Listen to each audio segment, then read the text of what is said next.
बुंदेलखंड विश्वविद्यालय में आयोजित उद्यान विभाग की विशेष गोष्ठी में किसानों को उन्नत और आधुनिक खेती के तरीकों की जानकारी दी गई। इस अवसर पर विश्वविद्यालय के कुलपति प्रोफेसर केपी सिंह ने कहा कि किसानों को यदि किसी भी प्रकार की कृषि संबंधी समस्या हो तो वह सीधे विश्वविद्यालय से संपर्क कर समाधान प्राप्त कर सकते हैं। विश्वविद्यालय उनके हित में हर संभव मदद करेगा।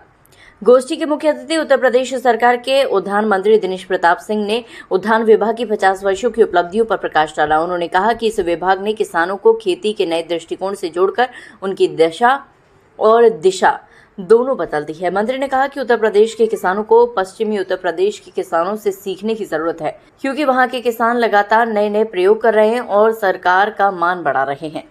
मंत्री दिनेश प्रताप सिंह ने बताया कि ये पहली बार है जब बरेली में उद्यान विभाग की गोष्ठी हो रही है। इससे पहले कृषि विभाग की गोष्ठियां होती थी, लेकिन अब बागवानी को भी उतनी ही अहमियत दी जा रही है। उन्होंने कहा कि यदि किसान विभाग द्वारा सुझाए गए औद्योगिक खेती के तरीकों को अपनाए तो उनकी आय दोगुनी हो सकती है। कम क्षेत्रफल में अधिक उपज प्राप्त करने के लिए नए प्रयोग करने की जरूरत है।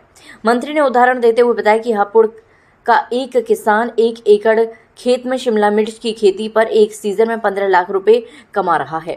इसी तरह मिर्जापुर में एक किसान स्ट्रॉबेरी की खेती कर 1 एकड़ से 20 लाख रुपए तक की आमदनी कर रहा है, जबकि पारंपरिक धान की खेती में 1 एकड़ में महज 40,000 रुपए की आय हो पाती है। उन्होंने किसानों को गुलाब, मसाले, हल्दी जैसी नकदी फसलों की खेती कर अपनी आय बढ़ाने का सुझाव दिया। मंत्री ने कहा कि प्रदेश सरकार किसानों की आय बढ़ाने के लिए लगातार प्रयासरत है और इस दिशा में उद्यान विभाग अहम भूमिका निभा रहा है। प्रोत्साहन के लिए राज्य में औद्यानिक खेती बेहतर हो, इसके लिए उद्यान विभाग के द्वारा औद्यानिक उन्नयन गोष्ठी का प्रारंभ किया है।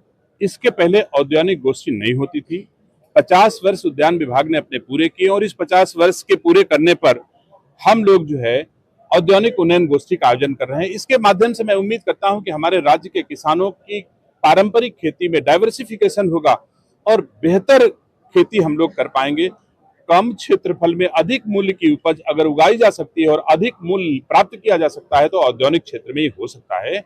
इसलिए औद्यानिक उन्नयन गोष्ठी के माध्यम से मैं राज्य के किसानों को आमंत्रित करता हूं कि औद्यानिक क्षेत्र में उत्तर प्रदेश सरकार और भारत सरकार के द्वारा बहुत सारी आकर्षक योजनाएं, बहुत सारे सहयोग दिए जा रहे हैं। वो वैज्ञानिक तकनीक भी दी जा रही है, बहुत वित्तीय धनराशि भी उनको दी रही सब्सिडी के रूप में। तो उसका लाभ प्राप्त करें और ज्यादा से ज्यादा ऐसी फसलें तैयार करें जो कम क्षेत्रफल में अधिक मूल्य प्राप्त कर सकते हैं। इसके लिए औद्यानिक उन्नयन गोष्ठी का आज आयोजन किया गया था। सर, आगरा में आलू अनुसंधान केंद्र की बात आ रही है। बिल्कुल, आगरा में ऐसा आलू अनुसंधान केंद्र स्थापित कर रही है हमारी योगी आदित्यनाथ की सरकार, जिस पर मुझे गर्व है कि आलू का ऐसा अनुसंधान दुनिया में केवल 2 ही जगह है, या तो पेरू में है या चाइना में है। दुनिया में तीसरा संस्थान आगरा में आलू अनुसंधान का स्थापित हो रहा है। इस पर मुझे गर्व है कि पहले पहचान आगरा की पहचान ताज से होती थी और मुझे गर्व है कि इसके बाद से पहचान आलू अनुसंधान केंद्र के रूप में होगी। वो अनुसंधान केंद्र केवल उत्तर प्रदेश और भारत के लिए नहीं होगा, बल्कि पूरे साउथ एशिया रीजन के लिए वो स्थापित हो रहा है, जिससे सभी साउथ एशिया के देशों को वहां से आलू की नई तकनीक, नई बीज, नई चीजें उपलब्ध होंगी। धन्यवाद।